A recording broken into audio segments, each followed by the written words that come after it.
Hello दोस्तों, आप सभी का मेरे YouTube चैनल में स्वागत है। आज हम पढ़ेंगे हमारा पर्यावरण पारिस्थितिक तंत्र में ऊर्जा का प्रवाह का लेक्चर 5, जिसमें आज का हमारा टॉपिक है पारिस्थितिक पिरामिड, जिसको इंग्लिश में इकोलॉजिकल पिरामिड भी बोला जाता है। ओके, तो चलिए पारिस्थितिक पिरामिड या जो इकोलॉजिकल पिरामिड है वह क्या होता है, तो चलिए इसके बारे में समझते हैं। तो इकोलॉजिकल पिरामिड या पारिस्थितिक पिरामिड किसी भी पारिस्थितिक तंत्र के प्राथमिक उत्पादकों एवं विभिन्न श्रेणी के उपभोक्ताओं की संख्या, जीव भार तथा संचित ऊर्जा में परस्पर एक प्रकार का संबंध होता है। क्या होता है कि कोई भी जैसे कि पारिस्थितिक तंत्र है उसमें जो प्राथमिक उत्पादक होता है अर्थात उत्पादक एवं विभिन्न श्रेणी के उपभोक्ता जो कि क्या है एक दूसरे पर निर्भर होता है कि संख्या, जीव भार तथा संचित ऊर्जा में परस्पर एक प्रकार का संबंध होता है। इन संबंधों को जब चित्र रूप में दिखाया जाता है तो इन्हें पारिस्थितिक पिरामिड या इकोलॉजिकल पिरामिड कहते हैं। तो इकोलॉजिकल पिरामिड या पारिस्थितिक पिरामिड किसे कहते हैं? तो किसी भी पारिस्थितिक तंत्र के प्राथमिक उत्पादकों एवं विभिन्न श्रेणी के उपभोक्ताओं की संख्या, जीव भार तथा संचित ऊर्जा में परस्पर एक प्रकार का संबंध होता है। इन संबंधों को जब चित्र रूप में दिखाया जाता है तो इन्हें पारिस्थितिक पिरामिड कहते हैं। अर्थात क्या होता है कि कोई भी पारिस्थितिक तंत्र है उसमें क्या है जो उत्पादक होता है उसको और जो उपभोक्ता होता है उनकी क्या है संख्या, किस प्रकार का संख्या है, जीव भार उसकी कितना भार होता है तथा संचित ऊर्जा उसमें ऊर्जा का प्रवाह किस प्रकार से होता है, यह एक प्रकार का संबंध प्रदर्शित करता है। तो इन संबंधों को क्या है हम लोग चित्र रूप में क्या दिखाते हैं, इन्हीं को ही पारिस्थितिक पिरामिड या इकोलॉजिकल पिरामिड कहते हैं। तो आई होप आप लोगों को पारिस्थितिक पिरामिड या इकोलॉजिकल पिरामिड के बारे में समझ आया होगा कि जो पारिस्थितिक पिरामिड या इकोलॉजिकल पिरामिड क्या होता है। ओके, और जो पारिस्थितिक पिरामिड होता है तो इसके 3 प्रकार होते हैं। ओके, जो पारिस्थितिक पिरामिड या इकोलॉजिकल पिरामिड के कितने प्रकार होते हैं? 3 प्रकार के होते हैं। कौन कौन से? पहला होता है जीव संख्या का पिरामिड, पिरामिड ऑफ नंबर्स। दूसरा है जीव भार का पिरामिड, पिरामिड ऑफ बायोमास। और तीसरा है ऊर्जा का पिरामिड या संचित ऊर्जा का pyramid, pyramid of energy. Okay, तो चलिए आगे बढ़ते हैं। तो चलिए सबसे पहले जीव संख्या की पिरामिड, पिरामिड ऑफ नंबर्स के बारे में जानते हैं। जीव संख्या के पिरामिड, पिरामिड ऑफ नंबर्स। तो जीव संख्या की पिरामिड क्या होता है, तो चलिए इसके बारे में सबसे पहले जानते हैं। जीव संख्या के पिरामिड, पिरामिड ऑफ नंबर्स। तो चलिए जीव संख्या के पिरामिड या जो पिरामिड ऑफ नंबर्स है इसके बारे में जानते हैं कि यह क्या होता है। जिस पिरामिड द्वारा पारिस्थितिक तंत्र के प्राथमिक उत्पादों तथा विभिन्न श्रेणी के उपभोक्ताओं की संख्या के संबंध के बारे में बोध होता है उसे जीव संख्या के पिरामिड या पिरामिड ऑफ नंबर्स कहते हैं।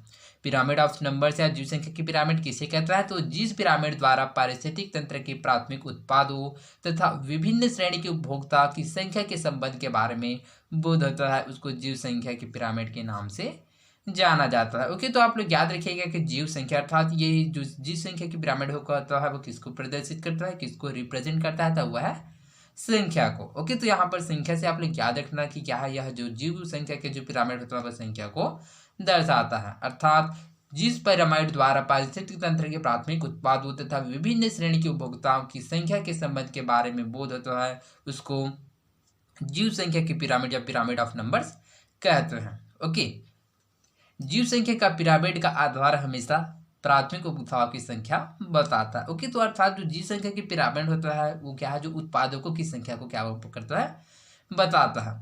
आधार से ऊपर विभिन्न उपभोक्ताओं की संख्या बताता है। तो अर्थात इसके अलावा क्या होता है, इसके आधार में जो स्थित जो जीवों के जो उत्पादों की संख्या तथा उसके जो उपभोक्ता है उसको भी प्रदर्शित करता है। और जो जीव संख्या की पिरामिड होता है वह सीधे और उल्टे दोनों प्रकार के हो सकते हैं। ओके, तो इसको याद रखिएगा जीव संख्या की पिरामिड के संबंध में। ओके, तो चलिए जीव संख्या की पिरामिड के बारे में और जानते हैं। 1927 में चार्ल्स एल्टन ने अपनी पुस्तक एनिमल इकोलॉजी में पहली बार संख्या की पारिस्थितिक पिरामिड की बात की। ओके, तो सर्वप्रथम जो जीव संख्या की पिरामिड की बात किसने किया, तो वह है चार्ल्स एल्टन। चार्ल्स एल्टन ने क्या है, एनिमल इकोलॉजी में पहली बार संख्या की पारिस्थितिक पिरामिड की बात की। कब? 1927 में। ओके, उनका कहना था कि किसी भी क्षेत्र के पारिस्थितिक तंत्र में खाद्य श्रृंखला के अंत में वही प्राणी होते हैं जो साल भर में कम से कम बच्चा पैदा करते हैं। ओके, तो जो चार्ल्स एल्टन तो जीव संख्या की पिरामिड के संबंध में उन्होंने कहा कि जो किसी भी क्षेत्र के पारिस्थितिक तंत्र में जो खाद्य श्रृंखला के जो अंत में वह प्राणी होते हैं जो साल में कम से कम बच्चे पैदा करते हैं। ओके, साथ ही ऐसे प्राणियों या इनके परिवारों के लिए यह क्षेत्र उनका आवास होता है। तथा यह ऐसे प्राणियों के लिए क्या होता है, वह क्या है, उनके जो जीव या फिर जो उनके जो परिवार के लिए वह क्षेत्र आवास होता है। अतः ऐसे क्षेत्र में खाद्य श्रृंखला की खाने व खाए जाने वाले प्राणियों की संख्या को पिरामिड के रूप में दर्शाया जा सकता है। अर्थात जो जीव में किस प्रकार से जो संबंध होता है वह किस प्रकार से एक दूसरे से क्या होता है, जुड़े होता है, इसको क्या है, संख्या की पिरामिड के रूप में, अर्थात संख्या की पिरामिड के रूप में दर्शाया जा सकता है। पिरामिड के चौड़े आधार में ऐसे प्राणी होंगे जिनकी संख्या सबसे ज्यादा होगी तथा शीर्ष पर ऐसे जिनकी सबसे कम। ओके, तो जो पिरामिड के जो चौड़े आधार होता है, जो बीच में होगा वो सबसे जो उत्पादकों की जो संख्या होता है सबसे अधिक होता है, जिसके कारण क्या है, जो पिरामिड के चौड़े आधार में ऐसे प्राणियों की या ऐसे प्राणी होंगे जिनकी संख्या सबसे ज्यादा होगा। ओके, और शीर्ष पर ऐसे जीव होंगे जिनकी जो संख्या वो सबसे कम होगा। ऐसे पिरामिड से जीवों की संख्या व भोजन की उपलब्धता को दर्शाया जा सकता है। ओके, तो इस प्रकार से पिरामिड से क्या है, जीवों की संख्या एवं भोजन की उपलब्धता को क्या है, दर्शाया या फिर प्रदर्शित किया जा सकता है कि वह किस प्रकार से उसमें जीवों की संख्या और किस प्रकार से भोजन का उपलब्ध हो रहा है। एल्टन के विवरण में पिरामिड का चित्र नजर नहीं आता, किंतु पिरामिड का प्रयोग व्यापक रूप से होता है। ओके, तो जो एल्टन के जो विवरण में क्या होता है, जो पिरामिड है उसका चित्र तो नजर नहीं आता है, किंतु जो पिरामिड का प्रयोग है वह व्यापक रूप से होता है। जैसे कि आप लोग देख सकते हो यहाँ पर इसका उपयोग किया गया है, जीव संख्या पिरामिड अर्थात पारिस्थितिक पिरामिड। ओके, अधिकांश पिरामिड में आंकड़ों को अनुपातिक रूप से कभी भी दर्शाया नहीं जा सका। ओके, और जो अधिकांश जितने भी पिरामिड होते हैं उसको क्या है, अनुपातिक अर्थात अनुपात के रूप में दर्शाया नहीं जा सका। जैसे कि आप लोग चित्र 6 में देख सकते हैं, चार्ल्स एल्टन। ओके, 1900 से 1991। क्या आप जानते हैं, आपने मिस्र की पिरामिडों के बारे में सुना होगा। ओके, तो आई होप आप सभी लोगों ने क्या है, मिस्र की पिरामिडों के बारे में सुना होगा। जैसे कि आप लोग देख सकते हैं, पिरामिड एक ज्यामितीय संरचना है। ओके, तो जो पिरामिड क्या होता है, एक ज्यामिति के संरचना का होता है। इसका आधार चौड़ा है और शीर्ष एक बिंदु। जैसे कि आप लोग इस पिरामिड में देख सकते हैं, इसका जो आधार है वह क्या है, चौड़ा है, किंतु इसका जो शीर्ष है वह एक बिंदु के रूप में दिखाई दे रहा है। एक सामान्य पिरामिड में 4 त्रिभुजाकार पृष्ठ होते हैं और उसका आधार वर्गाकार होता है। ओके, तो जो एक सामान्य पिरामिड में कितने होता है, 4 त्रिभुजाकार पृष्ठ होता है, अर्थात एक पृष्ठ इस ओर होगा, एक पृष्ठ इसको ओर, एक पृष्ठ इसके पीछे और एक पृष्ठ इसके पीछे, अर्थात चारों दिशा में होगा। ओके, तो अर्थात क्या होता है, एक सामान्य पिरामिड में क्या है, 4 त्रिभुजाकार पृष्ठ होते हैं, अर्थात जो एक पिरामिड होता है उसमें क्या है, 4 त्रिभुज के आकार का पृष्ठ होता है और उसका आधार क्या होता है, वर्गाकार। वर्गाकार अर्थात क्या होता है, वर्ग के आकार का, अर्थात सभी ओर क्या होगा, समान या फिर बराबर होगा। ओके, धान के खेत की खाद्य श्रृंखला के जीवों को संख्या की पिरामिड में इस प्रकार दर्शाया जा सकता है। ओके, तो चलिए जो धान की खेत की खाद्य श्रृंखला है उसमें जीवों की संख्या की पिरामिड को इस प्रकार से दर्शाया गया है, उसको समझते हैं। चित्र 7 खाद्य श्रृंखला के जीवों की संख्या का पिरामिड, धान का खेत। ओके, तो ये पिरामिड किसको प्रदर्शित करता है, धान की खेत को। ओके, तो चलिए देखते हैं कि धान की खेत में उपस्थित जो खाद्य श्रृंखला अर्थात जीव में किस प्रकार से संबंध होता है, उसको जीवों की संख्या के पिरामिड में किस प्रकार से दर्शाया जा सकता है। ओके, जैसे कि आप लोग देख सकते हैं, इकाई, दहाई, सैकड़ा, हजार, 10,000, लाख और 10 लाख क्या है, धान के पौधे हैं। 1,000 खरगोश है, 50 सांप है और 5 बाज है। ओके, तो जैसे कि एल्टन ने बताया था कि जो चार्ल्स एल्टन ने कहा क्या बताया था कि जो ऐसे पिरामिड से जीवों की संख्या व भोजन की उपलब्धता को दर्शाया जा सकता है। अर्थात जैसे कि आप लोग देख सकते हैं, इसमें जीवों की संख्या और इसकी क्या होता है, भोजन की उपलब्धता को भी प्रदर्शित किया गया है। ओके, और उसने बताया था कि जो पिरामिड के चौड़े आधार में ऐसे प्राणी होंगे जिनकी संख्या सबसे ज्यादा होगी। ओके, तो यहाँ पर देख सकते हैं कि यहाँ पर जो बेस या फिर जो आधार है उनमें सबसे ज्यादा किसकी संख्या, वह धान के पौधे को। ओके, और जो शीर्ष पर स्थित जो संख्या है, जो जीवों की संख्या, वह सबसे कम है।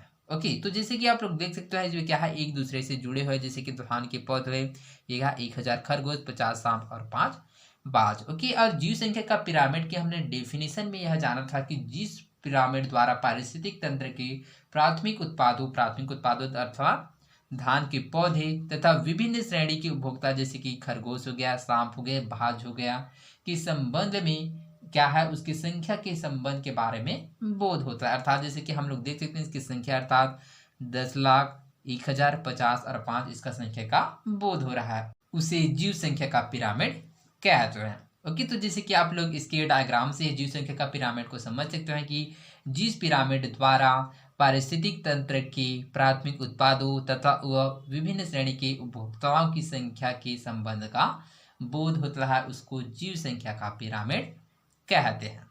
ओके, क्रियाकलाप 1 में ज्ञात किए गए जीवों की संख्या को पोषक स्तर के अनुसार पिरामिड बनाकर दर्शाइए। ओके, तो चलिए कि हम लोगों ने क्रियाकलाप 1 में जाना था कि क्या है जीव में किस प्रकार से इंटर रिलेशनशिप अर्थात किस प्रकार से अंतर संबंध होते हैं, अर्थात किस प्रकार से एक दूसरे से जुड़े होते हैं। ओके, तो उसके पोषक स्तर के अनुसार क्या है पिरामिड बनाकर दर्शाया। तो चलिए उसको क्या है पिरामिड को क्या है बनाकर इसको पिरामिड के रूप में दर्शाते हैं। जैसे कि यहाँ पर मैं डिनोट कर रहा हूँ, जैसे कि वहाँ पर क्या था जो हम लोग क्या है 1 मीटर क्या है जो चिन्हांकित जगह किए थे, तो वहाँ पर कितना मिले हम उसको मान लो 500 पौधे 500 पौधे। ओके, यहाँ पर किसने 500 पौधे पर 50 कीड़े मकोड़े डिपेंडेंट है, कीड़े मकोड़े। ओके, इस 50 कीड़े मकोड़े पर कितने 5 मेढक डिपेंड है, मेढक, और 5 मेढक पर एक चील डिपेंड है। ओके, तो जैसे कि आप लोग देख सकते हैं ये सभी क्या है एक दूसरे से संबंध को प्रदर्शित कर रहा है, अर्थात एक खाद्य श्रृंखला को डिनोटेट कर रहा है कि जो 500 पौधे पर कितने 50 कीड़े मकोड़े डिपेंडेंट है, 5 मेढक 50 कीड़े मकोड़े पर, एक चील पर 5 मेढक पर डिपेंड है। ओके, तो हमको क्वेश्चन में पूछा गया कि क्रियाकलाप 1 में ज्ञात किए गए जीवों की संख्या को पोषक स्तर के अनुसार पिरामिड बनाकर दर्शाए। तो चलिए इसको पोषक स्तर के अनुसार क्या है इसको पिरामिड के द्वारा दर्शाते हैं। तो चलिए यहाँ पर मैं इसके लिए पिरामिड बनाता हूँ। जैसे कि यहाँ पर हम जहाँ इसका पिरामिड बनाते हैं,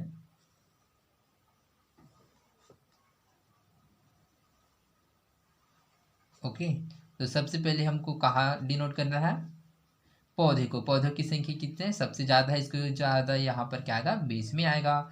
उसके पश्चात कीड़े मकोड़े आ गए, कीड़े मकोड़े के पश्चात क्या आएगा मेढक आएगा, और मेढक के पश्चात चील आएगा। ओके, तो जैसे कि मैं यहाँ पर लिख रहा हूँ, यहाँ पर जैसे कि 500 पौधे को डिनोटेट कर रहा है पहले वाला, दूसरे है 5 कीड़े मकोड़े को डिनोट 50 कीड़े मकोड़े को डिनोट कर रहा है कीड़े मकोड़े, और 5 मेढक को डिनोट कर रहा है तीसरा, और चौथा है वह एक चील को प्रदर्शित कर रहा है। ओके, ये इससे संबंधित है या इससे इससे और या इससे। ओके, तो जैसे कि आप लोग देख सकते हैं इसमें भी क्या है जो पौधों की संख्या सबसे अधिक है, जिसके कारण क्या है इसको बेस में रखा गया अर्थात इसको आधार में रखा गया है, और जो जीव जिसकी जो संख्या सबसे कम है उसको सबसे ऊपर में रखा गया है। ओके, तो क्रियाकलाप 1 में ज्ञात की गई जीवों की संख्या को पोषक स्तर के अनुसार पिरामिड बनाकर दर्शाया, अर्थात ये सभी क्या है पोषक स्तर को प्रदर्शित कर रहा है। अर्थात कैसे, जैसे कि 500 पौधे क्या है उत्पादक है, पौधे क्या होता है उत्पादक। ओके, तो यहाँ पर जो कीड़े मकोड़े है क्या है प्राथमिक उत्पादक, प्राथमिक उपभोक्ता है जो कि डायरेक्ट क्या करता है उपभोक्ता का उपभोग करता है, और जो 5 मेढक है वह द्वितीय उत्पादक द्वितीय उपभोक्ता है, और जो एक चील है वह तृतीय उपभोक्ता है। ओके, और पोषक स्तर के संबंध में कैसा होगा, यह जो 500 पौधे वह प्राथमिक पोषक स्तर होगा, और जो 50 कीड़े मकोड़े हैं वह क्या होगा द्वितीय पोषक स्तर होगा, 5 मेढक वह तृतीय पोषक स्तर, और एक चील क्या होगा चौथे पोषक स्तर होगा। तो आई होप आप लोगों को समझ आया होगा कि जीवों की संख्या को पोषक स्तर के अनुसार पिरामिड में किस प्रकार से हम लोग दर्शा सकते हैं। ओके, तो आई होप आप लोगों को समझ आया होगा। तो आज के लिए बस इतना ही, मिलते हैं अगले वीडियो में, धन्यवाद।